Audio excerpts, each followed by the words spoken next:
Hi, folks. Today I thought I'd talk a little bit about what I think is kind of a bread and butter run for most, specifically the half marathon for most people, the 10K, and even the full marathon, and that is a tempo run. Now, first, you'll notice I said tempo and then lactate threshold. One of the issues, for want of a better word, with tempo is that tempo means different things to different people. Some people refer to a tempo run as a run that is done at your lactate threshold. Other people use a tempo run to describe any kind of faster, steady pace type running. Neither is right or wrong. It's just that when you hear tempo, it doesn't always mean the same thing to everybody. For the sake of our discussion, I am talking about a tempo run being a run that you are doing at your lactate threshold, and that's the one I say is kind of the bread and butter run. So why is that? So for the 10K and the half, for most people, it depends a little bit upon your pace. It is really a key to doing that race because those types of workouts are helping you improve your ability to clear lactic acid from your system. And that's the key thing. So if you look at an elite, for example, half marathon pace for the elite, or half marathon time rather, is going to be in the neighborhood of a little over 60 minutes, which means they're very close to their lactate threshold that entire time. They've got to be really good at that. Now, if you're a 2-hour half marathoner, it's a little bit less of an issue, but still for a whole lot of people, that lactic acid is what's going to get you in the half marathon or the 10K in most cases, which is why it's really key to that race. That's less important in the marathon. You really don't have to worry about that you're creating too much lactic acid in a marathon because you're not doing that type of a pace in the marathon. But those tempo workouts provide some grind. They provide some faster, sustained running. And that's helpful because a lot of people get concerned and say, gee, in a marathon, I'm doing all this slow running. How am I ever going to be able to run faster in a marathon? Well, some of that is going to come from some of that tempo work. It comes from speed work as well, but a lot of that tempo work is really important to get that sustained grind in there. So really what's happening when you're working at you're producing lactate in your body all the time. Lactate kind of gets a bad rap. It actually provides a little bit of fuel for you. It also produces some lactic acid, but most importantly, it produces hydrogen ions, and when you get too many hydrogen ions, you will bonk. So when you're at your lactate threshold, what happens is you are currently producing those hydrogen ions, faster than your body can get rid of them. If you're running at marathon pace, for example, you're producing all of that, but in relatively small amounts, and your body clears it out right away. If you're doing a 5K, you're producing a tremendous amount of it, but generally speaking, for most people, the 5K is short enough that you never accumulate enough. The purpose of this tempo work is kind of working right at that edge where you're producing it faster than you can clear it, because the idea is to teach your body to be more efficient at clearing that, so it allows you to hold that faster pace for a little bit longer period of time.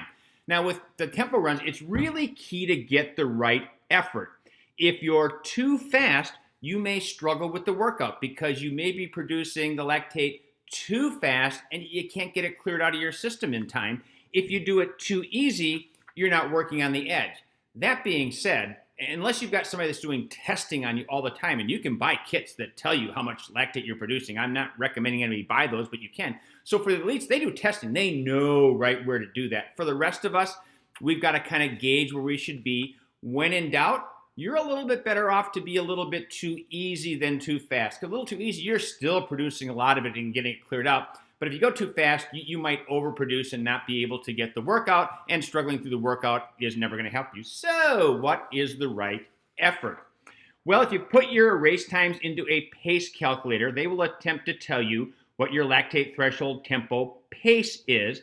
If you watched the video I did last week, we also talked about pace is just a way to get at effort. So a lot of what I'm talking about here is getting at the right effort. Your body doesn't know pace. Your body knows effort. And if the effort's producing a lot of lactate, it doesn't really matter what the pace is. That's where you kind of want to be. You can take your 5K time, add 20 to 25 seconds to that. So if your 5K time happened to be 7 minutes, then you're probably around 7:20 or 7:25. Generally speaking, the slower your 5K time, the more time you might have to add, and the faster your 5K time, the less time it might be. But that's another way to kind of get at what the right effort would be.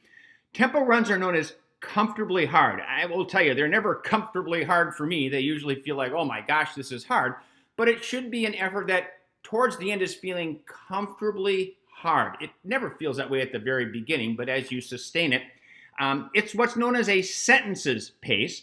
meaning that when you're in the heat of doing this, again, not at the very start of it, you don't really want to talk, but if you could talk, you ought to be able to get a sentence out, maybe one and a half before you have to gasp for breath.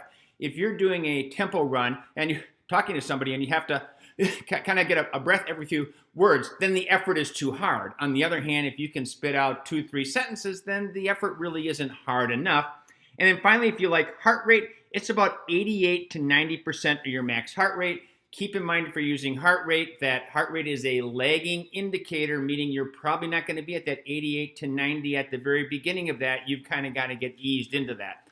Also, I always prefer that whenever possible, if you're doing tempo work and faster, ideally try and do that on flat.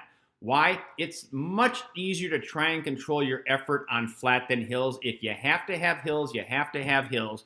Just be aware that it's a lot more challenging to try and keep that same effort up and down the hill, but that's what you want to do. So it's also known as it's a 1 hour effort. So people hear that a lot and they finish and they go, oh my gosh, I just did this for 20 minutes. There's no way I could do this for an hour. That 1 hour effort is on fresh legs. If you're doing a tempo run and it's in the midst of a week of training, nobody expects that you could hold that for an hour. But if you're rested and ready to go, it's about 45 to 75 minutes. That's kind of an effort that you could hang on to. So those are all ways that you can judge whether or not you're trying to get at the right effort as it comes to a tempo run. So how much running do you do? You don't need a whole lot of tempo running in your training. If you're doing a steady tempo run, it is typically for 20 to 30 minutes and more likely 20. It doesn't take a lot for your body to get the idea of how to clear this. What you want to be doing is doing these frequently over a long period of time. Your body gets better and better, but trying to go out and say, well, I'm going to do 40 minutes because 40 must be better. No, it's not. It's just going to beat your body up. If you get 20 minutes, you're doing a good job with that. As you progress, you might get closer to 30 as you get closer to the race, but it's 20 to 30 minutes. If you're doing it in intervals, let's say you're doing something by 1 mile or something by 1,200 meters or whatever, you're usually looking for about 30 minutes of total combined time. Now that will vary a lot too with your experience level and the race that you're training for. If you're training for a marathon, I'm probably going to try and get somebody over 30 minutes as they peak in that marathon. And again, some of these more experienced runners may be going to do a little bit more, but generally that's really all you need is about 30 combined minutes. Your tempo work should also be no more than about 10% of your weekly miles in any one run. You typically are only going to do tempo work once a week. Sometimes you'll do it a couple of times a week. But if you're running, say, 30 miles a week, that means in any given one run, you wouldn't do more than 3 miles worth of tempo work. So as I said before, the tempo work's really important, but you don't need a lot of it, but you want to try and get what you do at the right effort. So all that being said, your easy aerobic runs, they still rule. Everything from 800 meters on up depends largely on your aerobic energy system. So I'm certainly not saying don't forget about that. It rules. But that tempo work is going to build on all that aerobic work and make you a stronger runner.